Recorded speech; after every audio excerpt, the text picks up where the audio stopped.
ভালো কিছুই হয় যদি জীবনে প্রথমবার, তাহলে সেই অনুভূতিটা কিভাবে শেয়ার করা যায়, চোখে জল দিয়ে নাকি মুখের হাসি দিয়ে।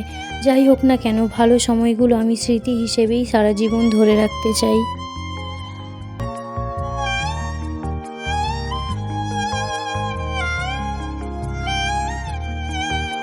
Hello friends, welcome back to my channel. তোমরা সবাই কেমন আছো?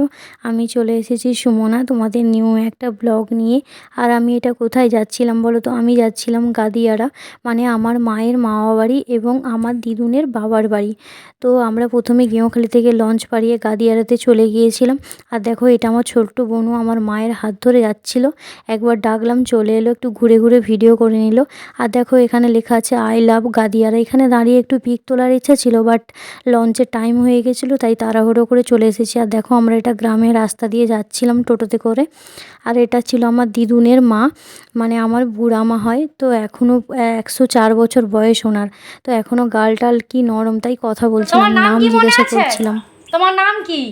আমার নাম সরল। সরল মনে আছে? তো দেখো, ওখান থেকে যাওয়ার সময় একটা খালে দেখলাম বিশাল বড় গোসাপ। জানি না ফোনে কতটা বড় দেখাচ্ছে, বাট এটা খুব বড় ছিল। আমরা এখানে গোসাপ বা গোরকেল বলি।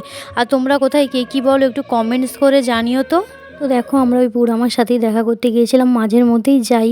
তো মানে বুড়ামার একটা বাতাবি গাছ আছে, নেক্সট বার গেলে ওখানে ভিডিও করে তোমাদের দেখাবো। প্রচুর বাতাবি হয়। তো আমার ভিডিওটা যদি ভালো লেগে থাকে, লাইক কমেন্ট শেয়ার করতে ভুলো না। দেখা হচ্ছে নেক্সট ভিডিওতে। তোমরা ততক্ষণ সবাই ভালো থেকো, সুস্থ থেকো, বাই।